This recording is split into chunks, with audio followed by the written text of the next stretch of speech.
Hey gang, Derek Kozlowski, the Unlikely Boat Builder. All right, we're in the garage. We're getting some work done this weekend.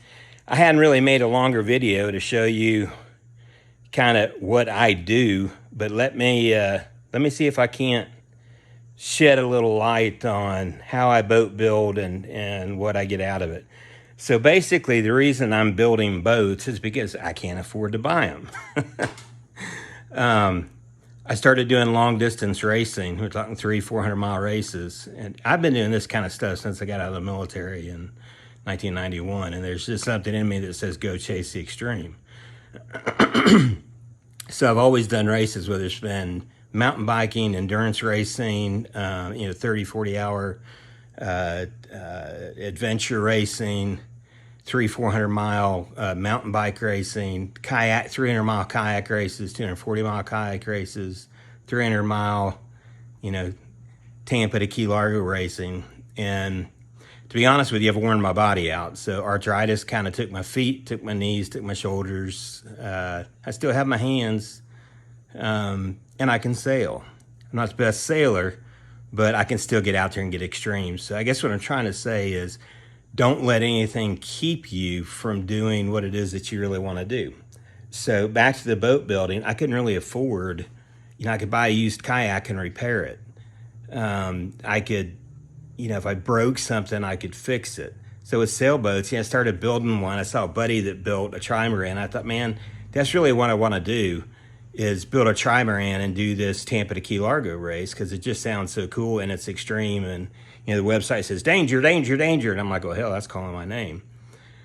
So I started looking at designs and I built a boat, because I can put a little bit of money into it and a lot of time into it, and all of a sudden come out with a boat. So I'm gonna turn this around if I can now and see if I can, maybe I can't during the video, but see if I can't show you what I've got. So here is my boat. It's a Core Sound 17 MK3. MK3, I think, stands for Mark III. It may be, I don't know, you'd have to ask the guys that designed it. But this is it. It's got it's a Ketch rig, so two sails. That's why you see a mast mount here. It's got a full cabin here, and I'll try and show you the best I can the cabin. Now it's rough outfitted, but you can see there's bunk space in there, lots of storage space and stuff. It's got a sliding hatch with a garage top. You'll notice I've got chains up in the garage, so when I need to lift the boat on and off from the trailer, I winch it up basically to the ceiling and lift the boat up. So let me show you what I did this weekend. I finished sanding all the outside of the boat, so I got it ready for paint. Is it perfect? No. I'm going to apply the 3-foot rule. The 3-foot rule is something the sailors came up with that said if it looks good at 3 feet, you're done. So this weekend I worked on installing the spinnaker pole. So the spinnaker is an extra sail out front. It's glass on the inside, and I've filled this void with thickened epoxy. When that sets up, I'll come back, I'll do another layer of epoxy and fair it in and probably put some glass on there to hold it. I actually used I bought a windsurfer mast. They want you to use it, make your own carbon mast. And I was like, well, crap, I can buy one for $170. It's worth my time just to buy one. So I did that, got that in there. It's mounted in what's called the anchor locker, and I'll just show you what it looks like in there. So you can see down in the anchor locker a little bit, and that's where it attaches to the wall. Yeah, it's kind of scuddy looking, but I clean all that up with a sander. Main thing is I know it's strong. I used a huge amount of epoxy on there. I also put my breakwater in, so you'll see this board right here. What the breakwater does is it stops waves from hitting the hatch. I got the hatch, goes in right here so I can stand up in there. And I was working kind of in the cabin a little bit this weekend, trying to finish things up. Probably moving it a little bit too slow. So it's dusty, nasty work, but it's just about ready for paint. And I got my shelves in. I'm gonna show you those. I can show you those right through this little window here. So I put a shelf in there. So I've got that. As I look in, you can kind of see there's room for bunks and lots of storage space. And where that step is going up is where I attach the battery. Then underneath there's the wet well, and then there's storage that goes all the way back under the bunks. So what's it made out of? I get a lot of questions about that. It's a 6mm plywood. You can see this is about 1/4 inch. The entire boat is that, and then it's got a heavy fiberglass layer around it. And it's basically epoxy and fiberglass.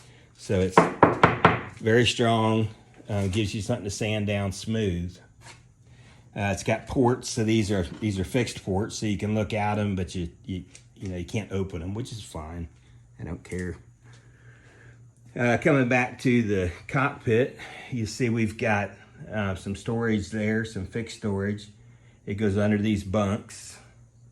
You got storage in the back, and I don't know if you can see it, but the blue tube in there are cockpit drains.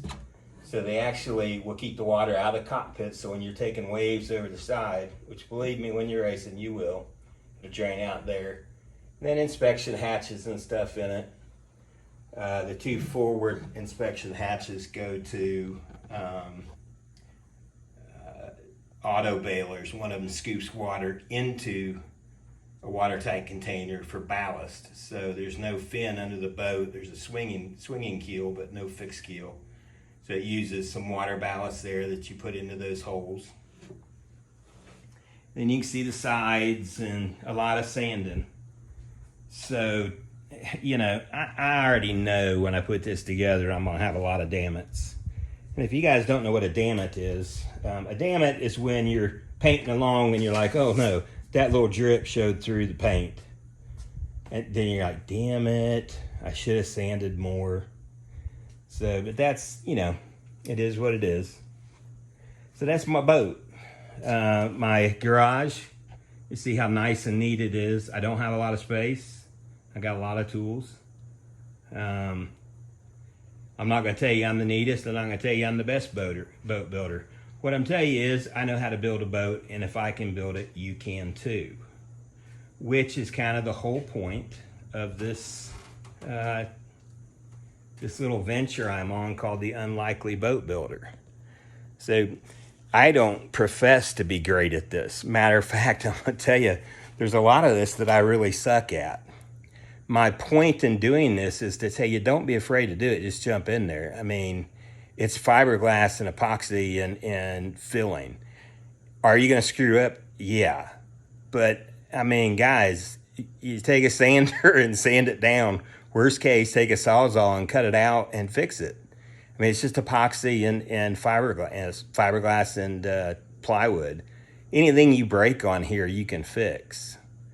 So, I mean, you get it built and rig it. You can get all the rigging, everything you need. You can see how it's rigged on the internet. You talk, a lot of times, for a boat like this, you can talk to the boat designer. I mean, I can call Graham up and say, hey, man, what did you do for this? And do you think it's going to hurt if I change this and this? And, the plans are on the internet.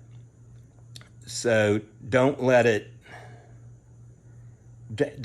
keep you from doing it. If you want to build a boat, you can.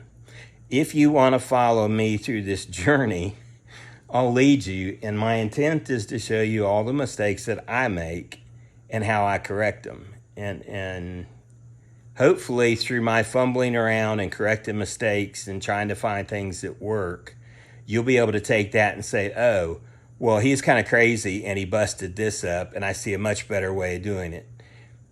If you get that from these videos and my website and you're inspired to actually build a boat and do it right instead of making mistakes I make, believe me, I'm gonna be fulfilled. And that's why I'm doing this, is just so that I can show other people to step out there and do something that just seems crazy. Because, life is short, gang. If you're not out there reaching and trying to do some of the things that you think are crazy, you're going to be sitting on the couch unfulfilled. And that's a terrible way to live your life. And you don't have to. Just jump out there and do something. Does it take a lot of time? It takes me some time. I work on it here and there. You don't have to buy a boat that's you're building from the ground up. I mean, I enjoy working with my hands. You can buy a used boat. Trust me, a used sailboat, you're going to do a lot of fixing. So a lot of stuff I'm doing on this one right here, you're going to be doing too. You just got a head start on it. But jump out there and do it, man. Life's too short not to live. I hope you like the video. I hope you'll follow the website and Facebook page. I promise I will start posting more and try to be a little bit more proactive so people know how to do this stuff. So again, it's me, Derek Kozlowski, the unlikely boat builder. I hope you guys have a good time. If I've done something wrong, please leave me a comment, because hey, I'm learning too. I've learned so much from people on the internet that they're like, oh man, you should quit using that sander and use this other one. I'm like, oh, brilliant. Why didn't I think of that? So, leave it in the comments, man. If you think I'm a total goof, put that in the comments too. I mean, it's all learning for me, and I'll build a better boat. Or everybody can laugh at it and at least be like, oh, this guy's crazy. Don't do what he does. It's absolutely fine. So love you guys. See you soon.